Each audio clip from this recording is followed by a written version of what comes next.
The Joy of Creation by Biggest. W. Biggest. The space around me made me feel light, like I was lying on a cloud. Nothing but darkness surrounded me. I could only see a few feet in front of me. I walked for what felt like eternity, right until I saw a small, glowing yellowish white orb in front of me. It was an arm's length away from me. I slowly lifted my hand to reach out and touch it. I curled my fingers slightly, except for my pointer finger. I extended my arm out, and before my finger could collide with the orb, it began to stretch and whip around like someone stretching lines on a canvas. Even through the darkness, the lines accentuated in the pitch black that surrounded. In the pitch black that surrounded me. My eyes tried to follow where the lines were going, but failed. The lines made circles and loop-de-loops around me, running around faster than anything I've ever seen before. Dexter. I heard someone call my name. The voice was echoing through the infinite space of nothing. Nothing is set except for the creative yellowish lines that continued to move around sporadically. I began to look around, searching for the source of the voice. Hello? I called back. No response. I stood still, not wanting to interfere with the line's tracks. My focus swapped periodically between the lines and the voice. Still no sign of where it was coming from. Maybe it was in my head. Dexter. The voice called out louder this time. It sounded like it was right above me, like a speaker, playing my name over and over again. This time I didn't stand still, or at least I didn't want to. I tried to move, but I couldn't. It was like I was paralyzed, my muscles stuck in time. I couldn't move my eyes, my mouth, my neck, or my head. My body began to shake against my will, like lifting a heavy bag of groceries after working out. Why is this happening? I thought to myself. I began to feel scared. One of my biggest fears is coming true. Paralysis. Dexter! My head shot up in an instant, my eyes flinging open, the light from the table lamp blinding me. A string of saliva connected from my bottom lip to the slide of animation I was drawing, quickly splitting. Jesus, took you long enough, Carl said to me, standing in the doorway of my workspace. I've been standing here for a good 2 minutes. I looked at him, confused, rubbing my eyes, trying to clear the tears from them. What time is it? I asked him, clearing my throat, stretching my arms above my head and behind my chair, yawning as I do. It's almost 11, man. Jeez. If you were that tired, you could have just asked to go home early. I turned around in my chair, looking at the dark city landscape through the half-closed blinds. I'm sure the boss would be fine if you left an hour or two before the end of the shift. No, it's fine, I said, turning back around and laying my elbow on the desk, using my hand as a kickstand for my cheek. I never finished these slides before the end of the week, or else, well, you know what'll happen. I continued. He scoffed.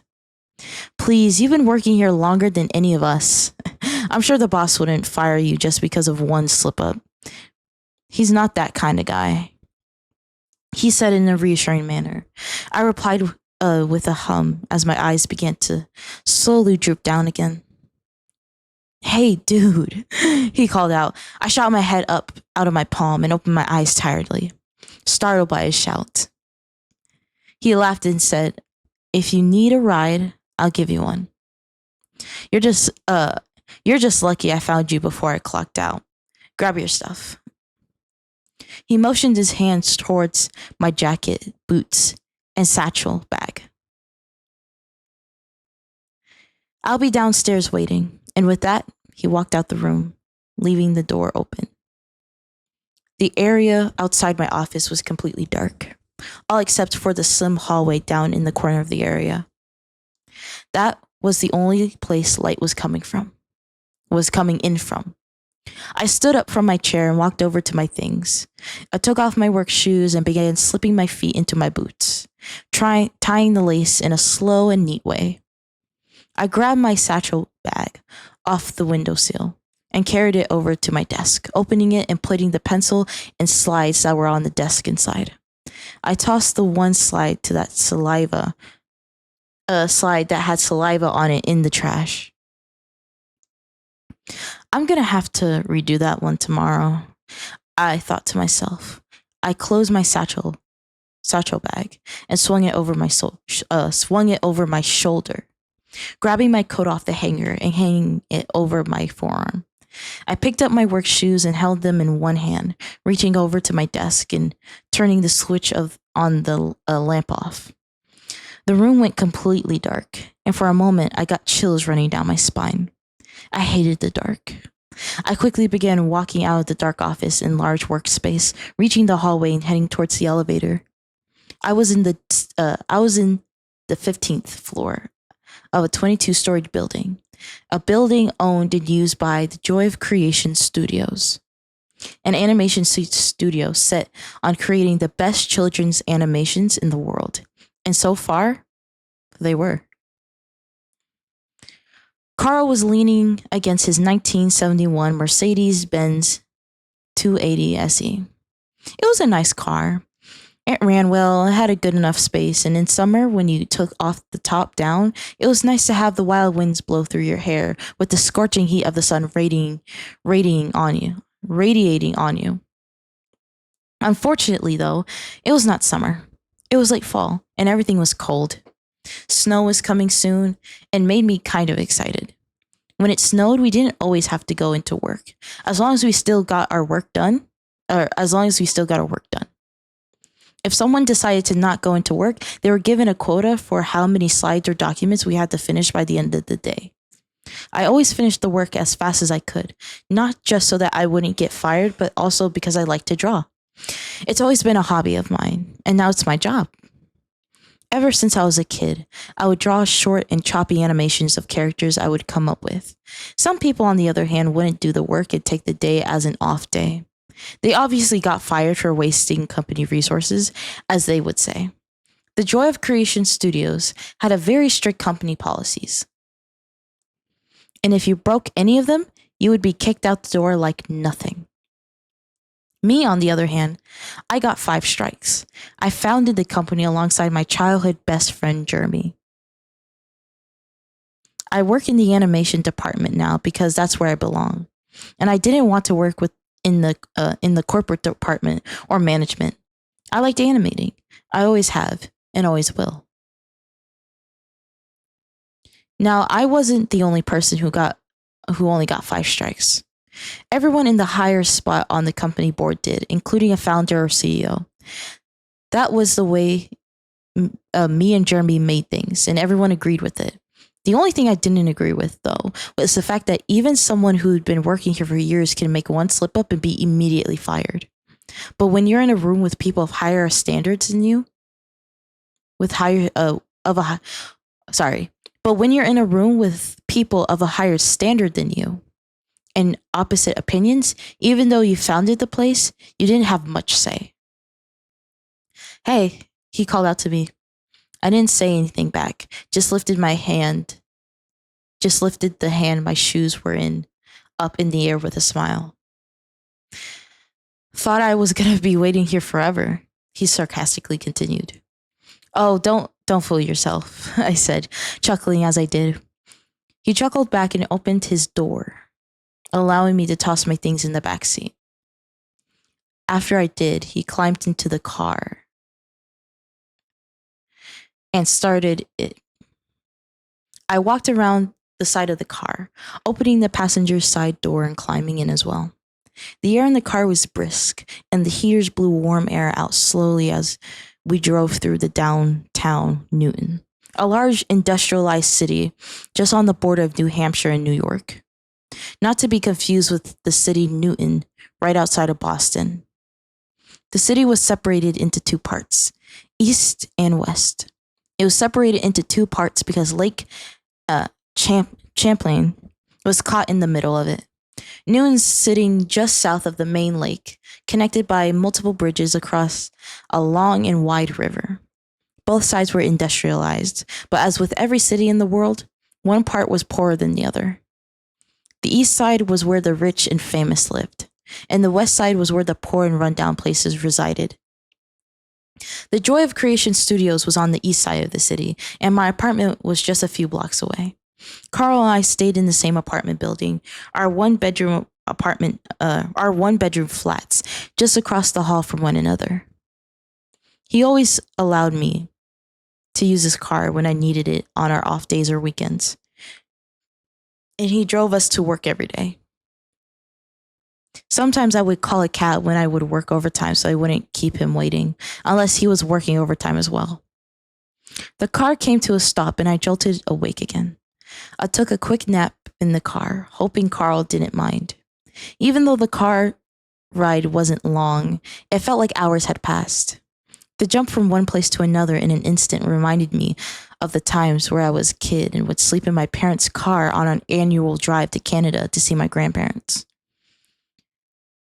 Your stop, my good sir, Carl joked. A fake laugh and opened the door, stepping out and turning around to grab my things from the back seat. Carl slammed the door shut and stretched his arms back with a loud grunt. God, I'm tired. Can't wait to hit the hay. Am I right? Carl said. Yeah, I replied with a smile. I was tired too. I couldn't wait to get some good shut-eye as well. Even though the apartment was small, I didn't mind. I liked small things. I didn't like the idea of having an entire house or mansion to myself. And it was a coincidence Carl and I both worked at the Joy of Creation studio when I first moved in. I pulled out my items and closed the passenger door gently, opposite of what Carl did. I walked up the sidewalk and up to the front door of the apartment building where Carl was standing. As I reached the two pull doors to open, he opened one for me. I tipped an invisible hat towards him and walked in. I gave Sawyer, the 60-year-old something security guard, who was asleep, a wave and headed towards the elevators. I heard Carl's fancy shoes behind me on the tiled floor, and I pressed the button on the elevator shaft that would bring us up. Carl and I lived on the 7th floor of this 12-story apartment building. I'd been living here for about 7 years now, while Carl had been there for about 12. Though Carl was younger than me, he knew the area a lot better. I was living with Jeremy before here, and decided I should get a place of my own and let Jeremy and his wife live by themselves for one. Now they had 2 kids in a bigger house than before. I often told myself I was holding them back, but since Jeremy is the kind of guy that never let anyone feel bad about themselves in his company, he always told me he was just waiting for the right time.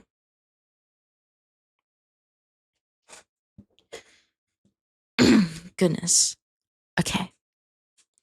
The elevator doors opened and Carl and I stepped in. I leaned against the wall, but resting on the railing while Carl stood in the center of the elevator. I was rubbing my eyes again long enough for the white sparkling effect you get when you do. Carl was watching the numbers rise on the tiny dial at the top of the elevator doors. Hey, I had this idea I'm thinking of bringing to the board, Carl began. I looked at him with tired, bloodshot eyes. He noticed and backed down from his speech. Maybe I'll tell you tomorrow. Good, because I won't remember anything you say to me tonight. I laugh. My back ached, but all I could do was wait to climb into bed. The elevator doors opened again, and Carl stepped out first, as he always did. I begrudgingly stood upright and began walking out of the elevator, tripping on the crack where the doors would close. Carl caught me and helped me stand up straight again, saying, "You gotta watch your step. There's a sign." For a reason? Yeah, I know. I interrupted him, patting his shoulder. We walked down the narrow hallway and eventually reached our apartment doors. The doors of each apartment had numbers hanging on them. Mine was 714, while Carl's was 715. I dug into my pocket and grabbed the keychain with 4 keys on it. A key for my apartment, a key for my office, a key for Carl's place in case of emergencies, and a key for Jeremy's place in case of emergencies as well. I dropped the keys on the ground, bending over to pick it up. Carl opened his door and looked down at me, stepping inside his apartment before saying, "I'll see you in the morning." As I was picking up my keychain, I heard something drop in my apartment. It sounded like a stack of papers. What was that? I thought to myself. I quickly slid the key to my apartment around the keychain and shoved it inside the keyhole, turning it and opening the door to my apartment. I looked inside the gaping entrance to my apartment, but I didn't step inside. I searched what I could see with my eyes before slowly taking a step after step into the living room/kitchen area.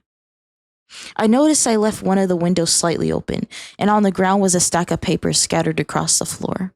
I sighed and closed the door behind me, tossing my satchel bag on the nearest chair, hanging my coat on the hanger that was on the wall right beside me, and placing my work shoes on the plastic mat that sat under the hanger.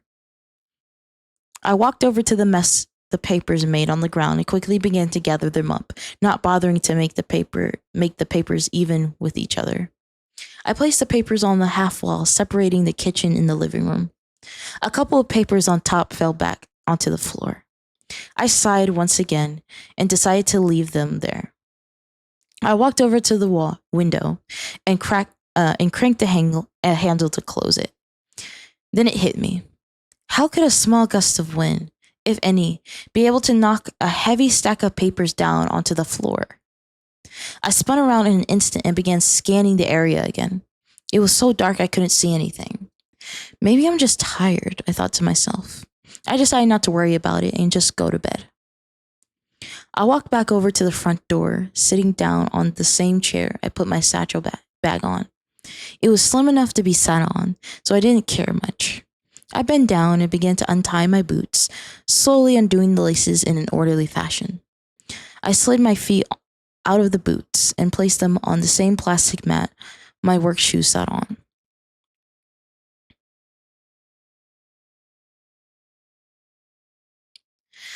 I walked towards the door to my bedroom and opened it, undoing my button-up shirt, making my teeth clench in anticipation. I slid it off and tossed it in the dirty clothes hamper that resided at the foot of my bed. I did the same with my socks and pants, tossing them in the same hamper. I practically jumped on the bed and crawled under the covers. The nightlight that was still on was sitting on my headboard. I forgot to turn it off before I left for work. It should be fine, I reassured myself. I closed my eyes and began to drift back into sleep. For some reason, I felt uneasy, like I was being watched. The door to my office swung open as I held onto the door handle, letting it fling back into place as I stepped inside. I hung my jacket up on the coat hanger and placed my satchel bag on my desk. I sat in my chair and began to untie my laces, slipping my feet out of my boots and putting my work shoes on, putting my boots on the plastic shoe holder that sat in the corner of the office. Opening my satchel bag, a slide of the animation I was working on slipped and fell to the floor. It landed right beside my foot, the drawn character of Billy Bonzo smiling at me creepily. I bent down and picked up the slide carefully, examining it closely. Billy Bozo was the star of the main animation the studio was known for, Circus 10-2. He was a red-skinned devil with horns and a long, sharp tail.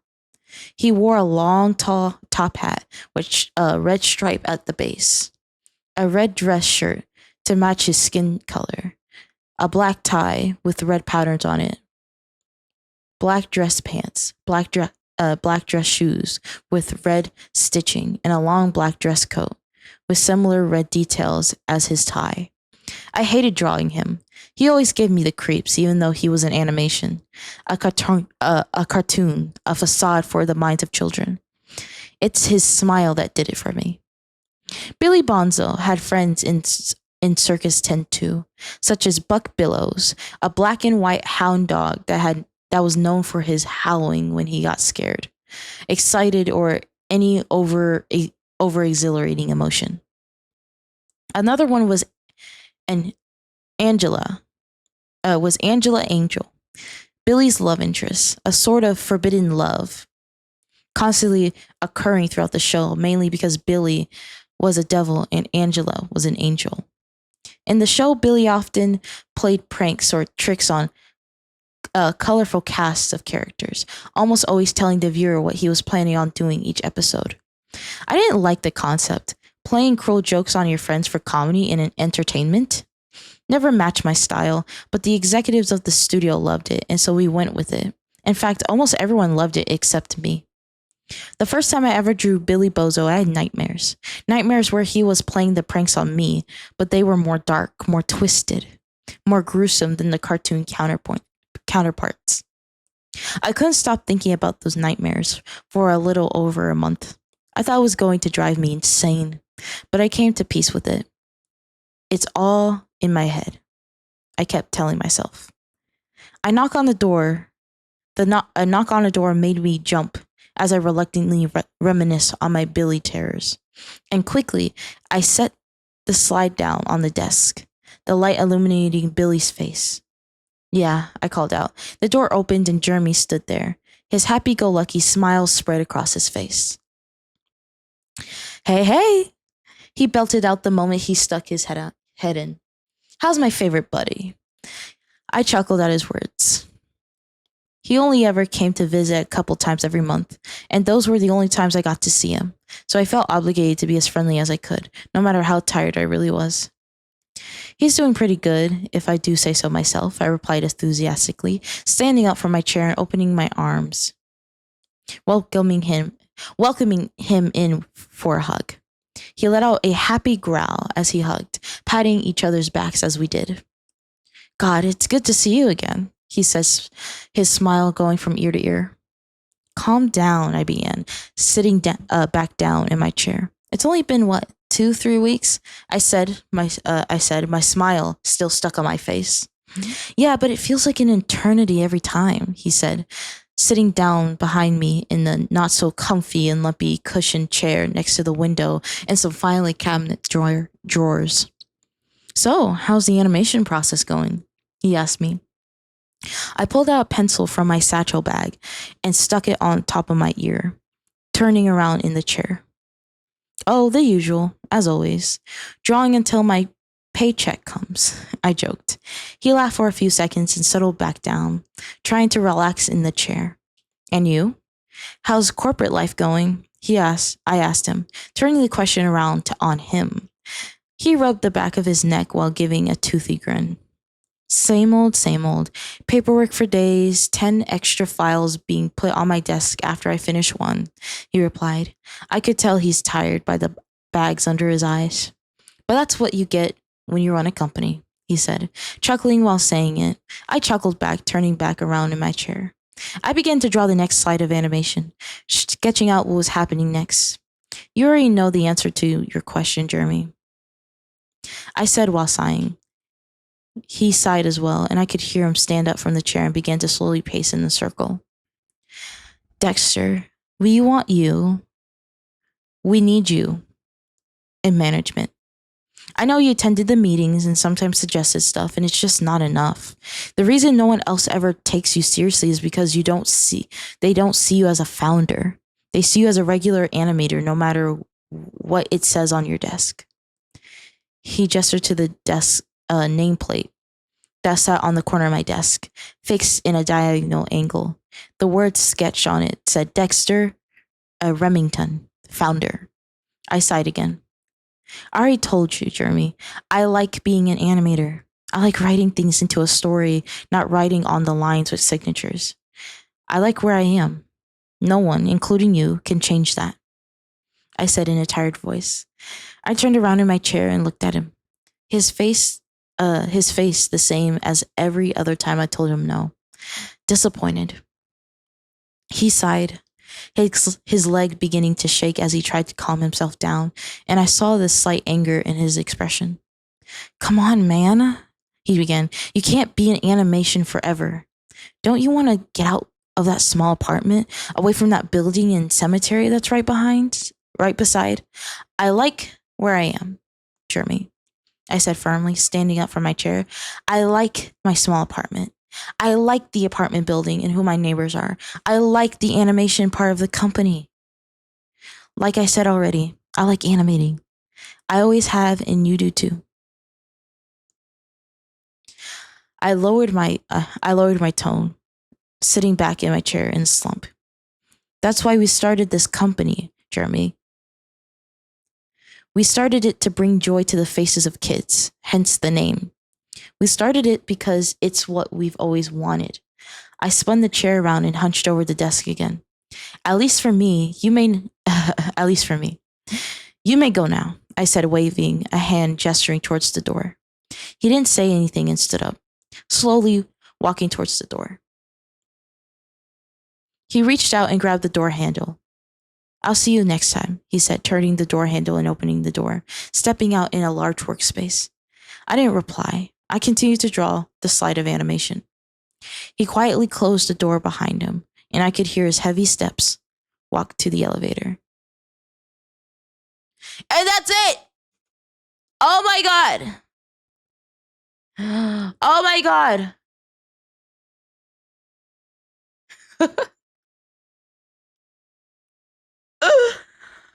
Oh my god! That was so freaking good!